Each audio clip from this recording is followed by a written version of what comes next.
Hey everyone, welcome on to Branded, the podcast that takes you behind the scenes and beyond the brand. I'm excited about today's episode because we're going to be talking about three really powerful things that I'm doing to wrap up the year in order to set myself up for success in the new year. Honestly, I can't even freaking believe it that it's already the end of the year. It feels like this year has just like you blinked and it's gone. It just has happened so quickly, and as we get older, I feel like that happens more and more. Time just becomes this like whooshing past, kind of notion. And so you really have to get intentional and very mindful and aware of how you're spending your time because it's fucking gone. Right? So today we're going to talk about how to close out the year with some intention and set yourself up for like a fresh and focused new year. So get cozy. We're going to dive in.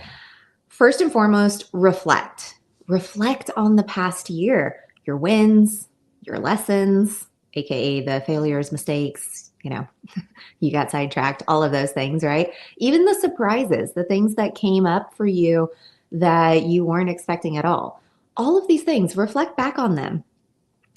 Celebrate it, first off. If it was something that moved the needle in your business or your life, celebrate it. It's really important for our RAS systems and for our emotional well-being that we really pause and appreciate all of the work that we're doing. Even the stuff that doesn't produce a result immediately is still impactful. It's still worth doing, right? If it's something that you feel is aligned with the direction that you want to go in your life and in your business. So big wins, small wins, the stuff that made you smile and laugh, even the stuff that might have made you cry a little bit, a way to kind of go through this and really identify these wins and these lessons and these surprises, write them down. You don't have to judge, right? When you're making this thumb thing. Anyways, you don't have to have any judgment, right? So when you're writing down these things, and I'm not saying you have to write them down. If you're not a journaler, don't do that, right? Just think about it.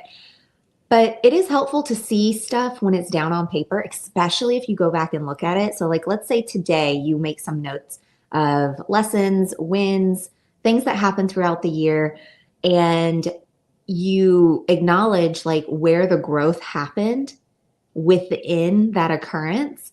And then in like a month, right, the new year comes around, you go back and you look at that list and you're like, wow. Looking back in retrospect at the work that you've done, at the things that you've accomplished, at the roadblocks that you've had to figure out, right? That you've had to push through and work through, being able to see that and have proof of that, it helps really solidify in our brains that what we're doing is aligned with our passions, our desires, all of it, right? The only way that we actually understand like, oh, that made me happy is because we had that experience that then had a emotional reaction tied to it that was positive, right? And vice versa, same for negative, right? The only way we know something is quote unquote not what we want is because we had maybe a negative reaction to something. But in reality, did you grow from it? Did it actually bring you something aside from the fear, discomfort, etc.? What was the growth that happened within all of this? And then, of course, the surprises. Think about things that surprised you this year, the good and the bad stuff, right? Like maybe you had a new product launch throughout the year that everybody was super freaking stoked about, and it totally flopped. Well, why did it flop, right? Like that teaches you about your audience that maybe they weren't tuned into this. That teaches you a little bit about maybe your strategy, that maybe you weren't actually priming your audience to be receptive of a product like that, right? Like there are always opportunities for reflection in absolutely everything that you do. You just have to tune into it and decide that you're going to approach it with an inquisitive mind versus a judgmental one, right? And then, of course, don't forget, like numbers don't really lie. So when you're doing this reflection, if you're more of a numbers person, someone who's more like black and white about things, look at your numbers. Do you have a system in place that is like running some sort of reports or analytics on the back end? A lot of these social media channels, they do that kind of stuff for us anyways. You just have to go find it, right, in your profile. And you can look at some of these numbers, right? Look at the traffic that's like maybe going to your website. How much in sales did you do this year? And when did those sales occur, right? Did you have completely dry months, or was it relatively consistent at, a certain dollar amount almost every single month? Because there's a lot of proof in what is working when you look at the numbers. Like, for example, I've got clients that they stay with me every single month. And so if I look back at my numbers, I can see that pretty consistently, I've got the same amount of clients almost every single month, with an infusion of like a new client almost every month. And that's great, right? So those are things that I know because I'm looking back, because I'm looking at the numbers, and I'm looking at them inquisitively, not judgmental, right? I'm going to keep saying that because it's really important. It can be your best friend. It does not have to be something that makes you feel shitty. It's simply a way for you to figure out, okay, all the work that I put in this year, what actually worked? So first and foremost, reflection. Reflect on the year. That's such a great way to set yourself up for the new year ahead. Second, decluttering and streamlining. I just did another podcast episode about this. I think it was the very last one. It might have been the one before that. But declutter, simplify, and organize your brand. It is so important to have your finger on the pulse of what is happening in your business. If you feel like things are spinning out and they're chaotic, it's because they probably are. Period. If they feel in flow, if they feel like all of the decisions you're making are just working, like it's not always going to be in flow 100% of the time. That's life, right? It throws curveballs at you constantly.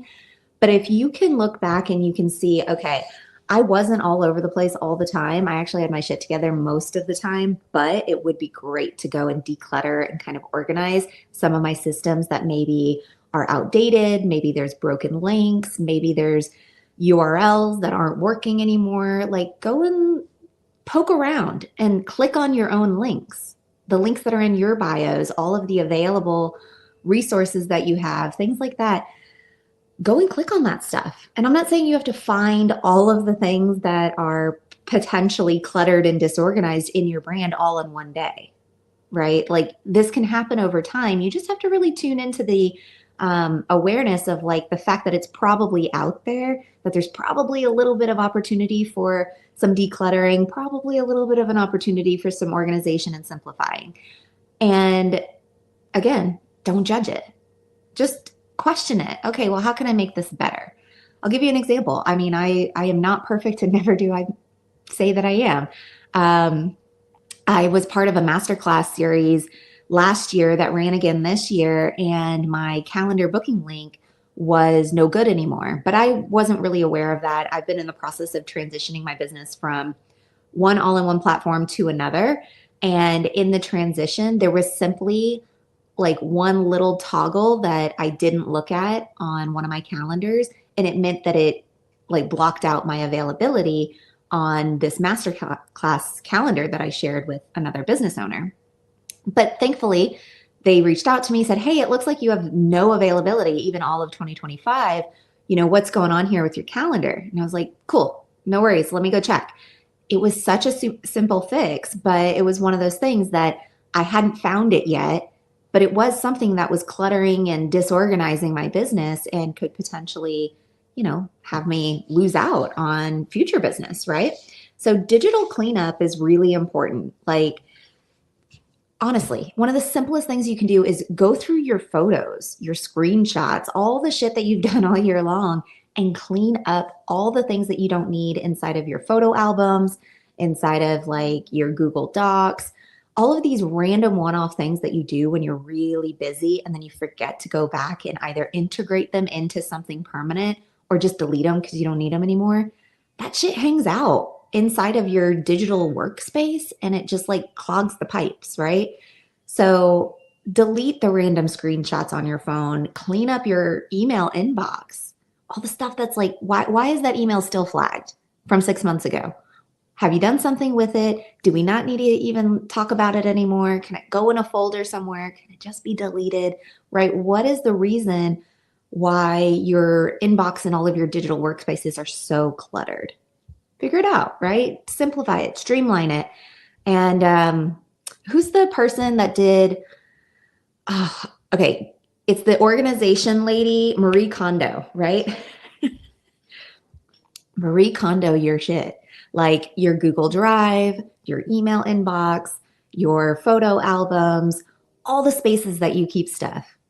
Start the year fresh, because having a cluttered digital workspace, when you try to go find something, it can take forever. And you're scrolling and you're scrolling and you're scrolling. And then, the data gets all discombobulated and you're like, shit, I don't have the thing anymore. Yeah, you probably do. It's just amongst the mess of all the other things that you have. So digital cleanup, it can be really super duper helpful as something that sets up your new year fresh and focused. Another thing you can do is audit your tools. All of the subscriptions, excuse me, all of these subscriptions that you have, ask yourself, are they necessary? Am I using them? What do they do for me? Is it actually doing that? Am I using this tool for the intention, and purpose that it was created for, and the reason I'm paying for it? Odds are there's a pretty good chunk of your subscriptions that you probably aren't even utilizing anymore. I have one in particular that I was using for an entire year that I'm about to cancel because I'm not using it anymore. I've decided I don't really need it. I'm going to utilize the other features and functions inside of social media that come free to me with my profile, instead of paying a little extra for this other app that I haven't really been using over the last couple months. Now, I did wait about 3 months to decide, yeah, I'm going to go ahead and release the subscription, because I was testing out an alternative path for myself to see if I really enjoyed using the free functions over the paid function that I've been using, right? Give yourself that space to have a little trial and error with auditing your tools. It doesn't have to just be like, well, I don't use it, so bye. Maybe it's something that you forgot you were even paying for. Okay, so you come across it, instead of feeling guilty about having wasted, X amount of dollars every month on a subscription that you're not using. Instead, either start using it, decide if it's really something you love, or figure out an alternative path that gives you the same result for maybe less money or for free. And then you can determine, yeah, I really don't need that subscription. I mean, that's how it was with me diving into an all-in-one marketing software platform. I had almost 10 different subscriptions that I was able to release because of getting my business into this all-in-one platform. And honestly, it was one single subscription that I was about to have to start paying for that was previously free to me. That was the straw that broke the camel's back for me.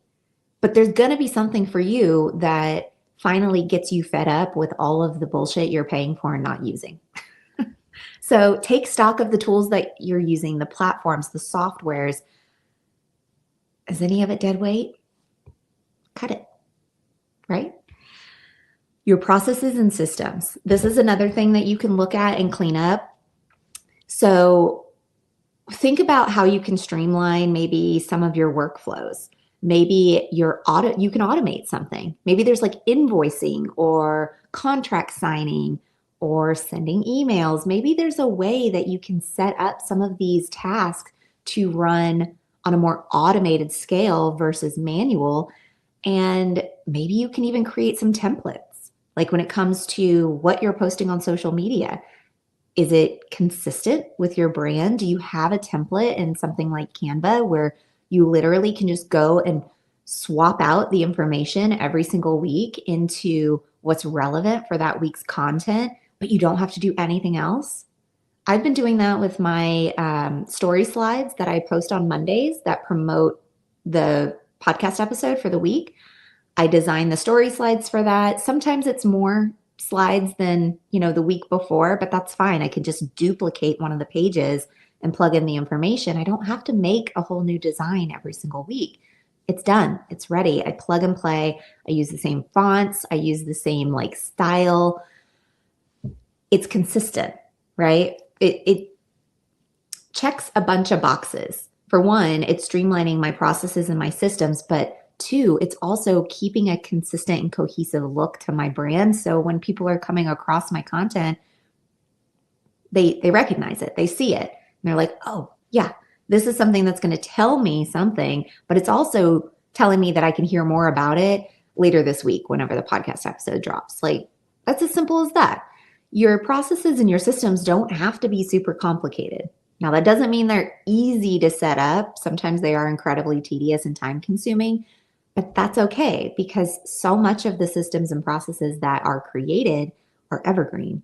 You do them once and you don't really have to do it again, except for maybe once a year when you're doing this kind of auditing check, right? This checks and balances of what's working and what's not for your business for the year. All right, third thing I'm doing this year, I know it sounds like more than 3 things, but we can do a recap. Number 1, reflecting. Number 2, decluttering and streamlining. Number 3, setting intentions for the new year. Those are really the top 3 things that I'm doing. I'm just sharing some insight into how I'm actually going to achieve those 3 things.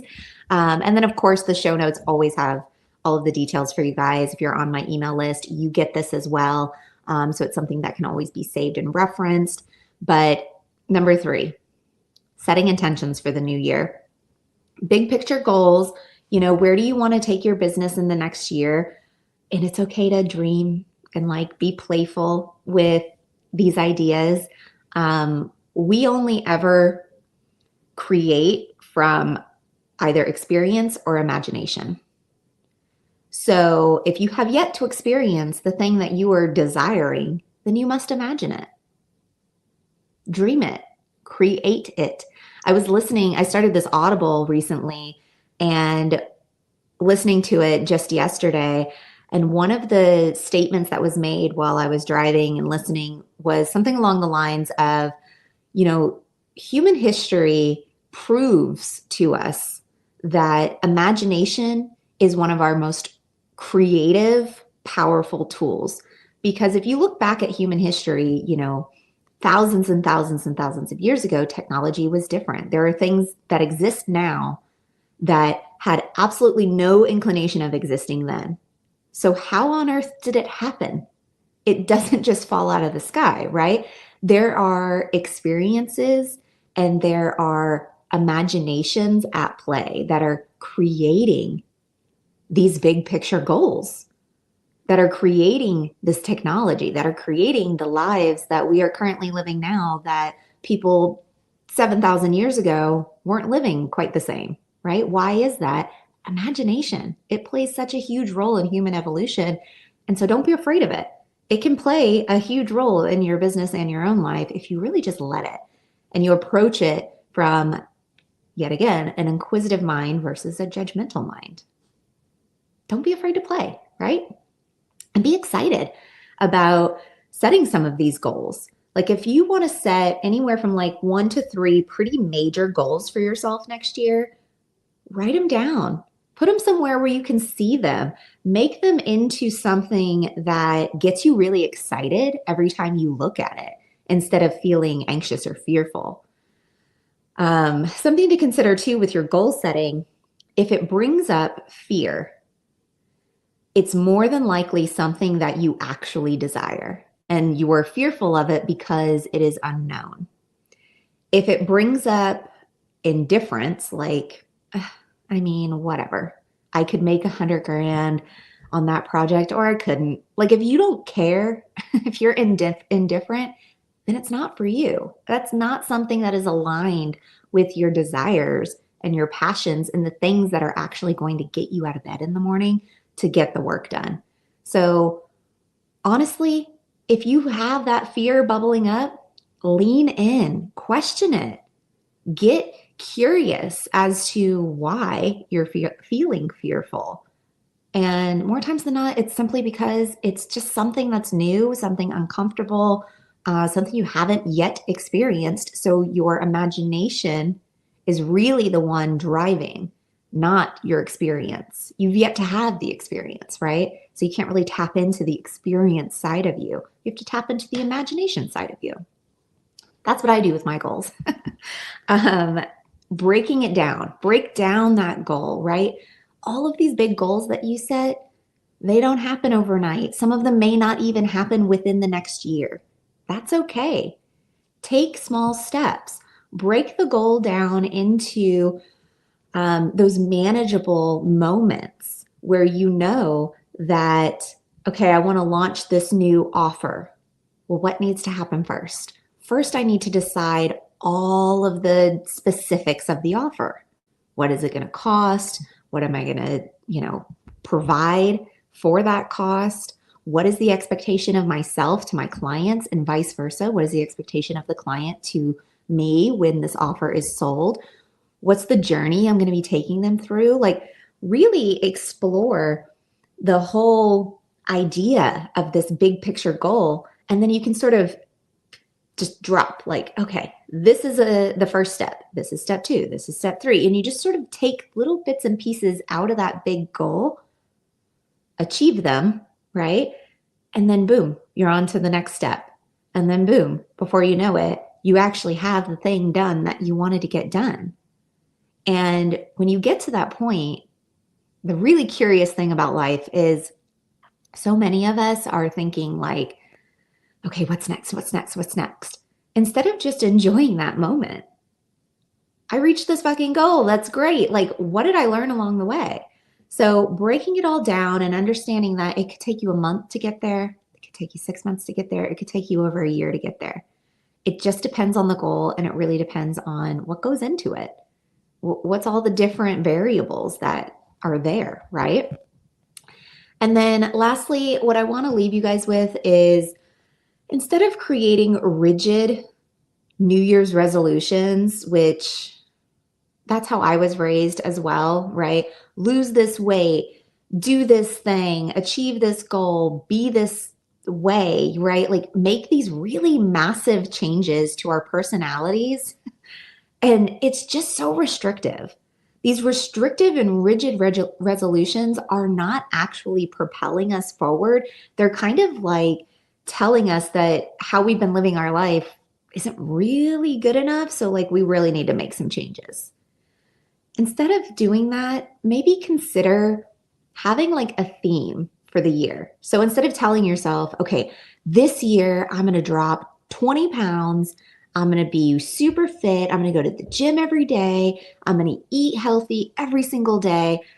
That is so restrictive. Instead, give yourself a theme for the year that I want to create balance in my life. I want to have growth in a certain area. I want to create a better sense of community around some part of my life, right? Have these themes of growth, balance, harmony, community, love, right? All of these sort of themes of life, these are actually the things that we're seeking, yet we disguise them as these really rigid resolutions, and we end up not doing them at all because we feel like we're boxed in, and nobody wants that, right? So keep things flexible, but keep them really focused on what you want to achieve the year ahead. So some things that you can do as you wrap up this year and we get into the new year. For one, don't wait until January to start planning what your new year is going to look like. Now is a perfect time for it. And I'm not saying you have to do like this fully comprehensive business plan before the new year happens. I will not be doing that. I will never tell someone to do that, unless it's like a dire situation, right? But don't wait till January 1st to start doing all of this planning, to start thinking about all of these things. Map out what quarter 1 of the next year looks like for you. What are the things that you want to achieve in the first 3 months of next year, right? Take that bite-sized piece of next year, right? Into quarters is the easiest way. That's how I like to do it. I actually feel like my creativity hits a little bit of a reset button every 3 months or so, in a way that like I get that nudge to dig into my business more than I usually am about every 3 months, which is great because it allows me to really like stay in touch with what's going on. But map out quarter 1. What are the things you want to do in those first 3 months? Do you want to connect more deeply with your audience to really hone in and figure out who they are and what they desire, and are your offers actually matched to it? Do you want to really hit home with one of your absolute best core offers that you just didn't give enough airtime last year and you had success with it, but you know it could be so much more? You know, trim the fat of all the other offers that aren't really the thing that you love to do the most, and really drive home that one offer that you know gets people the results that they absolutely love, gets you paid, and has that symbiotic relationship between you and your client. Like, decide these things for yourself. Don't forget to rest and recharge.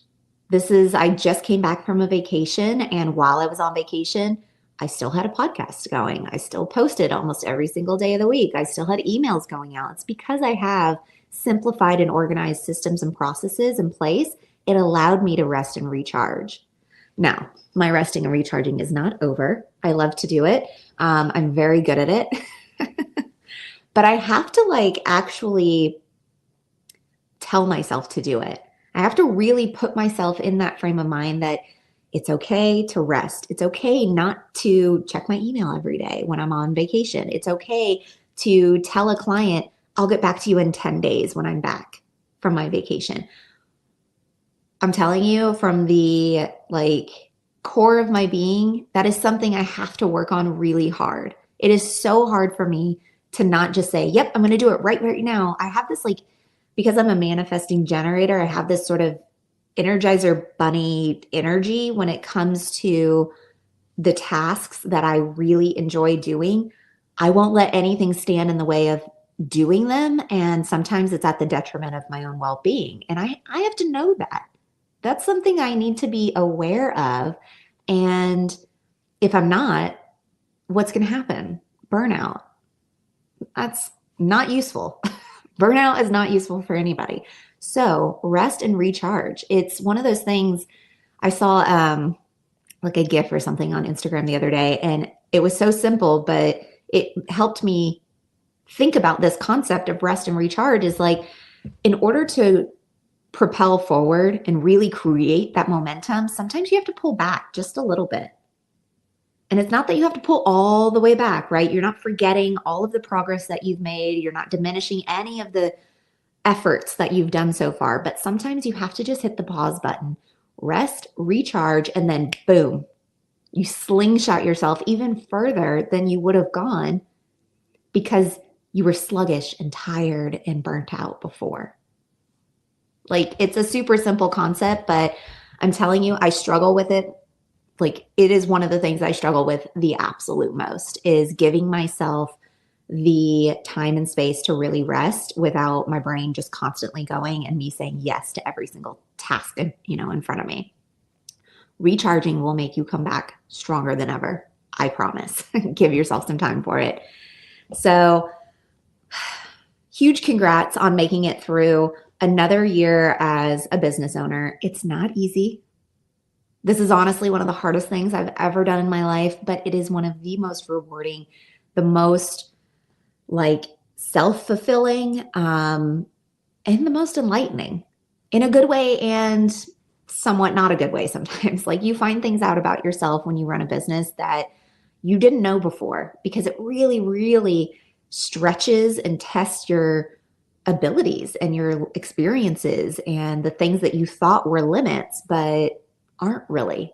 And so it really, really pushes you fully into a zone of discomfort, and that's okay. You kind of learn to understand that all of the discomfort, all of the lessons and the mistakes and all of those things, they actually propel you further in the direction of your aligned like desires than everything going perfectly right. So celebrate your wins, celebrate the things that didn't go well, because more than likely you got some really phenomenal growth out of it. So reflect, get excited about the year ahead.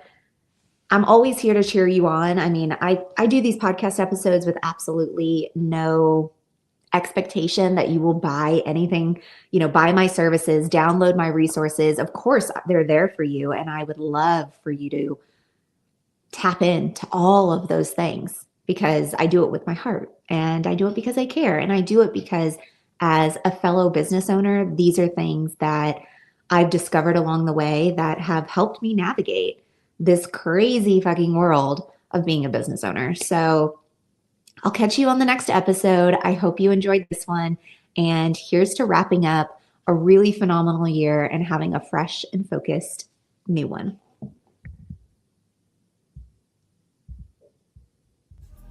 Thank you so much for listening to Branded, the podcast. Please rate and review. And for more information, visit socialjanemedia.com. I'll see you soon.